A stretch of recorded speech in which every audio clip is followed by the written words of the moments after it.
Mi chiamo Raimondo Mazzon e sono organista, direttore d'orchestra e cembalista.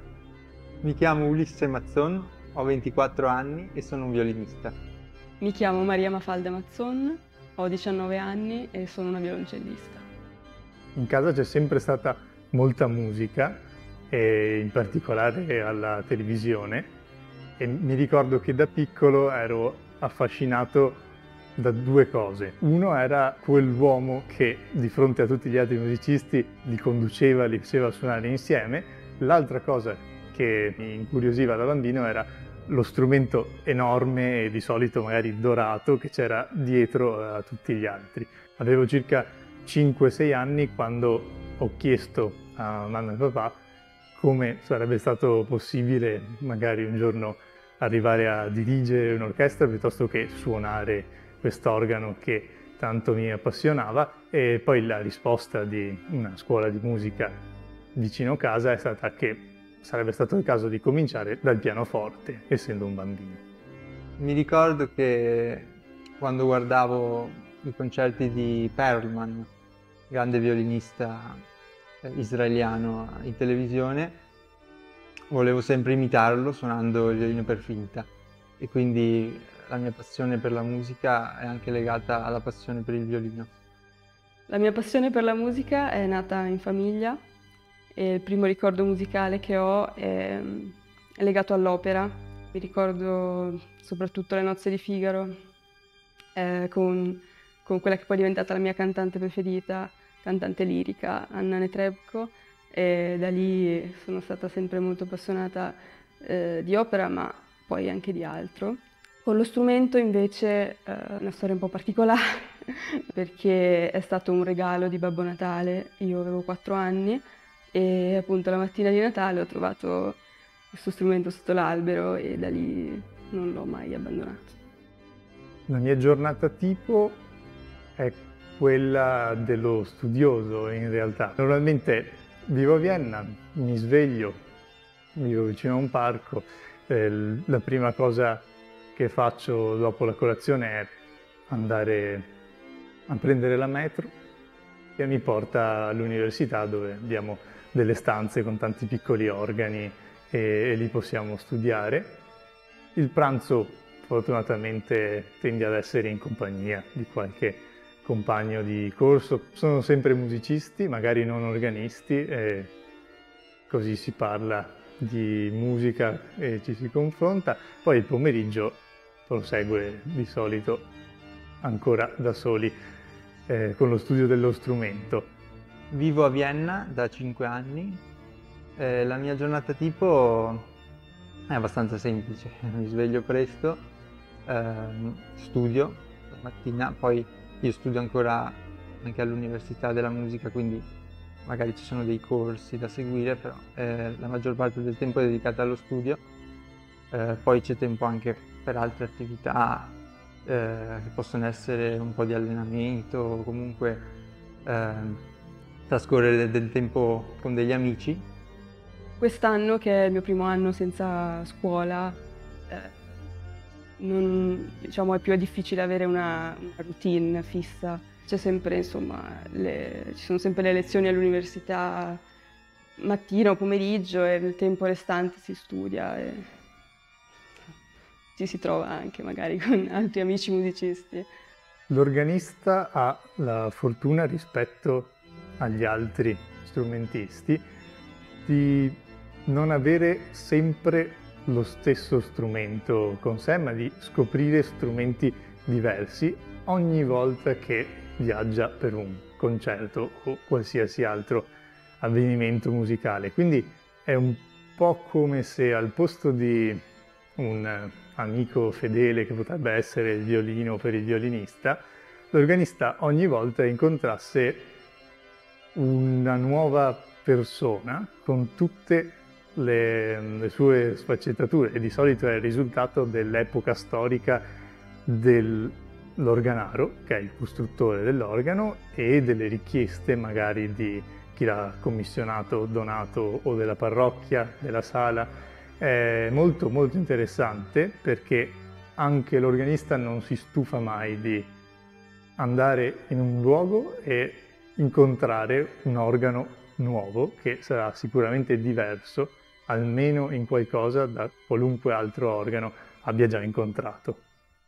Il violino per me è uno strumento meraviglioso, uno strumento che può regalare grandi soddisfazioni, e proprio per la sua particolarità di non suonare se non per il pizzicato, ma il violino non suona se non siamo noi a produrre il suono in prima persona.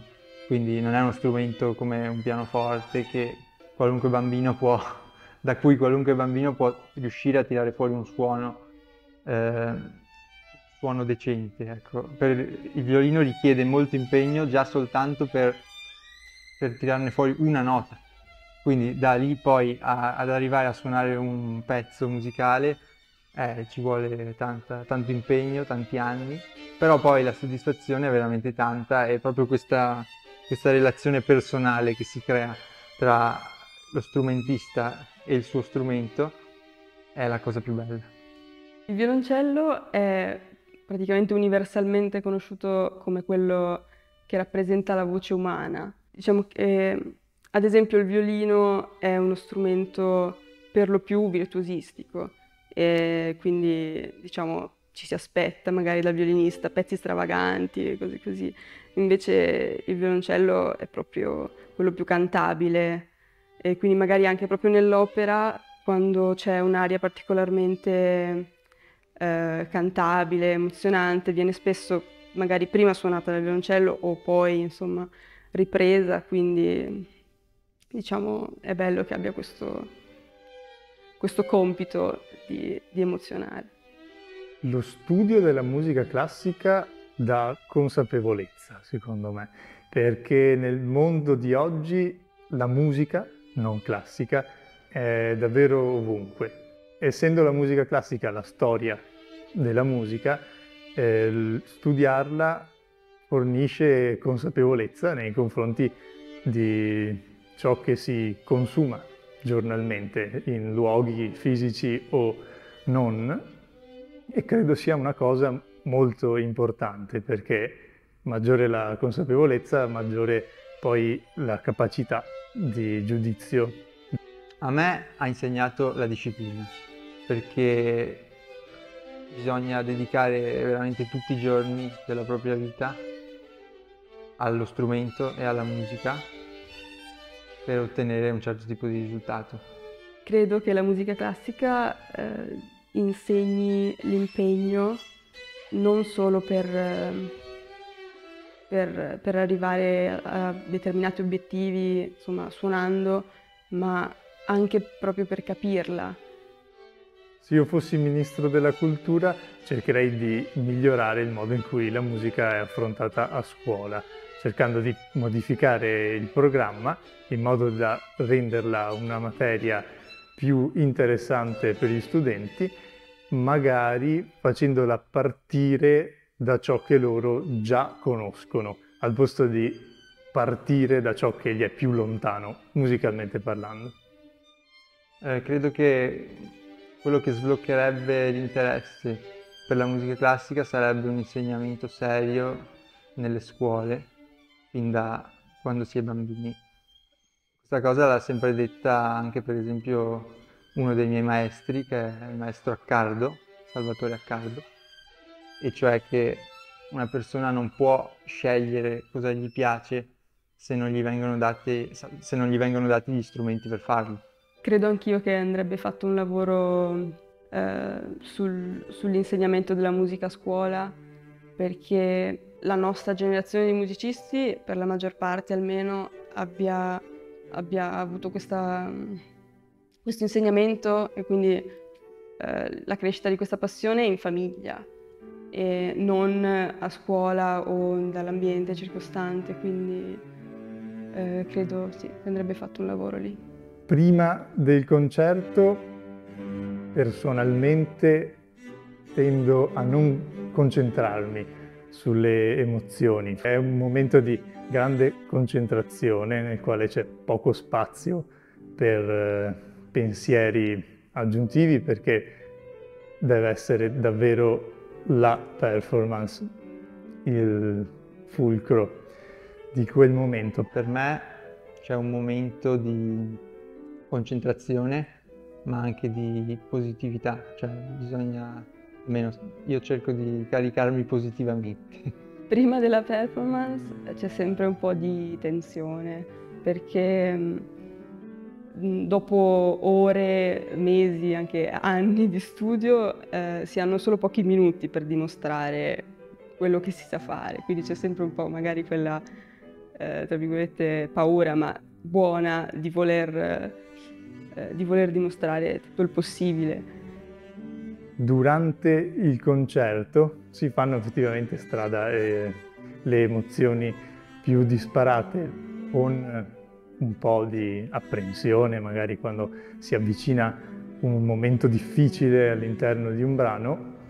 Comunque prevale la gioia del suonare per chi è finalmente lì per ascoltare la mia musica. L'importante è rimanere concentrati su quello che si sta facendo, però è abbastanza facile perché comunque il fatto di avere un pubblico che ti sta ascoltando riesce a farti dare il meglio di te stesso in quel momento.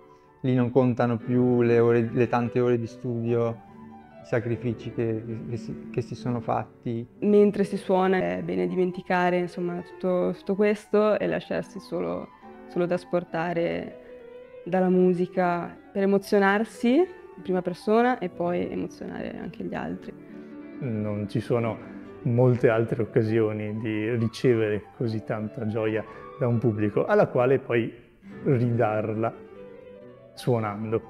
Dopo il concerto, se il concerto è andato bene, di solito c'è sempre qualcuno col quale stare, quindi è il momento meno di solitudine. Di solito dopo il concerto c'è una cena o magari un bicchiere per festeggiare. C'è un momento di liberazione, diciamo, positiva e di felicità, anche se per caso il concerto non fosse andato proprio benissimo, però c'è la consapevolezza comunque di aver fatto qualcosa di bello e di importante.